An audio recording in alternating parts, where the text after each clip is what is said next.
أعوذ بالله من الشيطان وجدتها وقومها يسجدون للشمس من دون الله وزين لهم الشيطان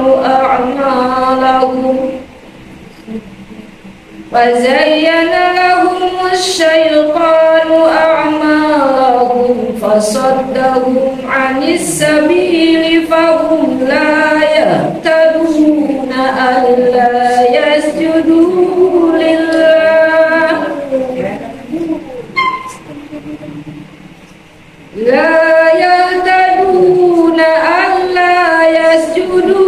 لله الذي يخرج الخبأ في السماوات والأرض ويعلم ما تخفون وما تعلنون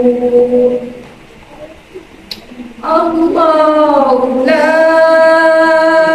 إله إلا هو رب العرش العظيم سبحان الله الحمد لله ولا إله إلا الله والله أكبر سبحان الله الحمد لله ولا إله إلا الله والله أكبر سبحان الله الحمد لله ولا إله إلا الله والله أكبر لا حول ولا قوة إلا بالله العلي العظيم قال سننزل أصدقت أم كنت من الكاذبين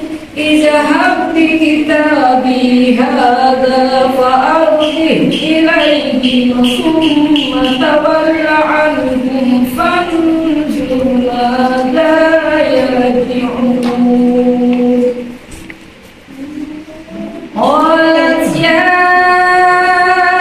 أيها الملأ إني ألقي إلي كتاب كريم إنه من سليمان وإنه بسم الله الرحمن الرحيم إنه من سليمان وإنه بسم الله الرحمن الرحيم ألا تعلوا علي وأتوني مسلمين صدق الله العظيم من الشيطان الرجيم بسم الله الرحمن الرحيم الحمد لله رب العالمين wassalatu wassalamu ala asrafil anbiya'i wal mursalin sayyidina Muhammadin wa ala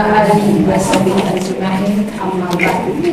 Jemaah Majelis Taklim Al-Arab yang insyaallah kita semua selalu dalam pertolongan Allah dan insyaallah kita semua selalu dalam perlindungan Allah.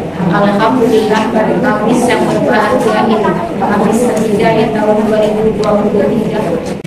Nah, hari ini kita lanjutkan pelajaran kita surat Al-Anfal ayat 46. Sebelumnya kita berdoa kembali dengan doa kecerdasan. Bismillahirrahmanirrahim. Subhanaka la ilma lana illa ma 'allamtana innaka antal alimul hakim. Kita baca ayatnya dari 46 47. Nanti insya Allah cukup waktu kita sampai ke 48. Tapi kalau tidak cukup, secukupnya saya baca 2 ayat. Silakan. Iman, apabila kamu bertemu pasukan musuh itu siapa? Setan. Musuh berarti yang bertentangan, ya, tidak sejalan. Entah itu bisa nggak sesama muslim ada musuh? Bisa.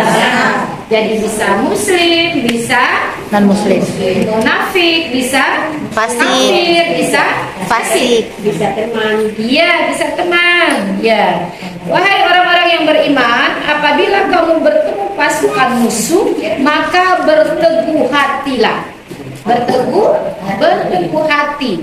Dan sebutlah nama Allah sebanyak-banyaknya atau banyak berzikir dan berdoa agar apa? Agar kita untung. Jadi berapa rumus menghadapi musuh? 3. 1. Berteguh hati. 2. Banyak berzikir. Ingat Allah. 3. Berdoa. Itu perintahnya. Larangannya apa? Kalau kita bertemu musuh, dan taatlah Allah, tadi itu berteguh hati, banyak berzikir, berdoa, dan taatlah Allah dan Rasulnya.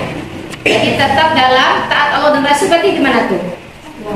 Takwa. Ya, ketika kita taat Allah dan Rasul, kita dalam keadaan bertakwa. Berarti itu perintah ya. Perintahnya berapa? Tadi berteguh hati, banyak berzikir, berdoa, dan tetap takwa. Ya, taat Allah dan Rasul. Dan janganlah kamu berselisih. Ya, tidak boleh berselisih. Karena nanti kalau berselisih, nanti ada ininya, ada mudaratnya. Nanti kita loncat ayatnya tentang berselisih ya. Janganlah kamu berselisih. Kenapa? Kenapa kita tidak boleh berselisih? Berselisih itu apa? berbantah-bantahan. Ya, salah paham, beda pendapat, gontok-gontokan. Yang menyebabkan kamu menjadi gentar. Jadi kalau kita berselisih, kita menjadi gentar. Itu untuk menghindari berselisih, lebih baik masing-masing introspeksi diri, gitu ya. Karena nanti jadi gentar. Kalau sudah gentar apa? Kekuatan kita jadi hilang. Karena nanti kita akan menjadi gentar dan kekuatan kita hilang. Jadi tadi yang diperintahkan apa nih? Dengan apa nih? Dan bersabarlah. Jadi tadi di 4-5-nya berteguh hati, banyak berzikir, berdoa, tetap takwa. Jangan kamu 5 ya, 5 nanti boleh kita catat. Jadi 5 cara untuk menghadapi musuh, untuk menghindari perselisihan. Ya, Allah beserta orang-orang yang sabar. Iya, gitu. Sampai di sini. Ada pertanyaan dulu, kita lanjut. Nanti dicatat ya, nanti kita catat.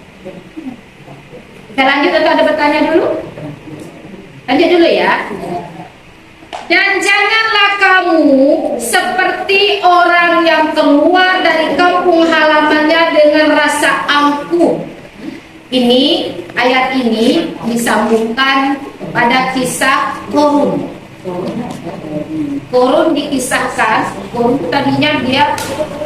itu tadinya hamba Allah yang taat.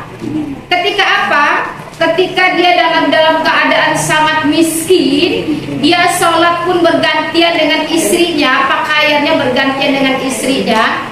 Lalu Allah beri kelapangan rezeki, maka sering Bunda bilang, kalau kita umpamanya ya, tadinya waktu sholatnya rapi, tepat waktu, infaknya rapi, ibadah-ibadah sunnahnya rapi, tapi rezekinya seret aja.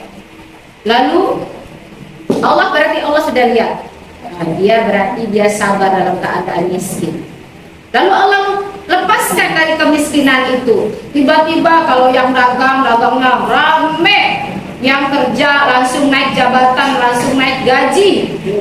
Nah, tiba-tiba yang tadinya sholat subuhnya rapi, sekarang udah nggak lagi. Yang tadinya habis subuh zikir baca Al-Quran sampai Isra, sekarang habis subuh Assalamualaikum. Dah, kenapa? Harus ke pasar dagangnya rame, atau harus cepat-cepat kerja karena kita naik jabatan. Dan dimulur oleh Allah, makin banyak rezekinya, tapi makin jauh dari Allah, maka itu namanya istidraj. Jadi gini, kita contohin. Kalau Bunda pengen hancurkan gelas ini, Bunda apain? Banting. Diangkat dulu. Nah, diangkat dulu. dilempar supaya hancur. Tapi kalau begini aja hancur nggak? Nah, maka hati-hati. Hati-hati jangan sampai kita seperti Korun. Ini dikisahkan ini yang dicontohkan, janganlah kamu seperti orang-orang ini. Si Korun ini. Si Korun ini tadinya dia sangat miskin tapi soleh. Lalu Allah beri kelonggaran setelah bertahun-tahun miskin, Allah beri kelapangan rezeki sampai dia itu untuk membawa kunci tokonya saja itu ontanya berpuluh-puluh onta. Lalu ketika dia keluar dari kampung itu dia membusungkan dada. Maka orang iri yang kita ya sama si Korun, padahal dulu dia miskin banget. Ketika ada tetangga ini, tetangga Korun, kamu sekarang hebat banget ya. Iya dong, aku. Nah, itu aku. Sombongnya. Jadi ini kisahkan, dan janganlah kamu seperti orang-orang yang keluar di kampung halamannya dengan rasa angkuh dan ingin dipuji orang atau ria. Serta setelah itu apa? Setelah dia sombong angkuh, menghalang-halangi orang dari jalan Allah. Menghalang-halangi orang dari jalan Allah. Jadi setelah dia sombong dan angkuh dengan kelapangan yang Allah berikan, maka dia akan menghalang-halangi orang dari jalan Allah. Kata Allah, Allah meliputi segala yang mereka kerjakan. Maksudnya Allah Maha mengetahui apa yang dikerjakan. Allah Maha mengetahui apa yang ada di hatinya. Allah Maha mendengar apa yang diucapkan. Allah Maha melihat apa yang dikerjakan. Saya mau menyikapi segala sesuatu itu kayak ada yang A, kemudian Ustaz satu lagi bilang B. Nah, gimana sih cara kita tuh menyikapi perbedaan pendapat para ulama itu? Nah, itu beruntungnya kita. Apa beruntungnya kita? Ada guru dan kita belajar langsung ke Al-Quran. Jadi kita belajar nggak apa katanya. Kita ada guru dan kita belajar langsung ke Al-Quran, jadi kita tidak mudah terpengaruh. Adapun yang dari luar ya tadi, ada yang merupakan A, B, ya kita sekedar tahu aja.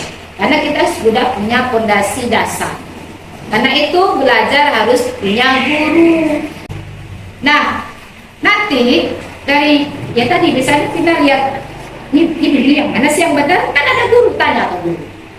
Nanti kalau guru nggak bisa jawab langsung, tanya lagi ke guru. Gurunya nggak bisa, tanya lagi ke guru. Dan insya Allah, guru-guru yang dipilih oleh Allah, maka itu guru itu harus punya waktu untuk bertafakur. Harus punya waktu untuk bertafakur. Diam sejenak, berzikir, bertanya sama Allah. Nanti Allah beri ilham. Itu yang namanya ilmu laduni. Maka kalau Rasulullah, jadi Rasulullah itu dari mulai beliau diangkat menjadi Rasul, beliau malam bertafakur, siang berdakwah. Malam bertafakur, siang berdakwah. Maka dikisahkan pada saat, karena selalunya begini. Kalau siang ada pertanyaan, Rasulullah bilang, insya Allah besok ya. Nanti malam turun ayat. Nah, ketika ada pertanyaan tentang 7 pemuda dalam gua, Rasulullah dengan PD-nya bilang begini, insya Allah besok. Enggak pakai insya Allah. Besok datang kembali. Besok datang kembali. Karena biasanya setiap ada pertanyaan, malam turun ayat. Maka Rasulullah ditegur oleh Allah di surat Al-Kahfi. Janganlah kamu mengatakan akan mengerjakan besok, kecuali mengatakan dengan mengatakan insya Allah. Gitu. Jadi Rasulullah sampai akhir hayat beliau belajar. Di mana belajarnya? Di mana beliau belajarnya? Di Gua Hira. Mana beliau belajar? Dia bertafakur, berzikir, memuja Allah. Allah memberikan bisikan-bisikan melalui para nabi. Besok sampai. Dan ingatlah, ketika setan menjadikan terasa indah bagi mereka perbuatan dosa. Iya. Kata dia, si setan ini, tidak ada orang yang dapat mengalahkan kamu pada hari ini, dan sungguh aku adalah penolongmu. Maka ketika kedua pasukan itu sudah saling berhadapan, saling menyakiti, maka ketika kedua pasukan itu telah saling melihat berhadapan, setan balik ke belakang. Saya berkata, sudah terjadi nih, sudah terjadi saling menyakiti, saling melukai. Sesungguhnya aku berlepas diri dari kamu. Kata dia, aku dapat melihat kamu dari jauh. Aku masuk ke aliran darahmu, aku masuk ke dalam kalbumu, aku masuk ke dalam pikiranmu, hilang nalar. Apa kata setan? Ya bukan rahasianya. Aku dapat melihat apa yang kamu tidak dapat lihat.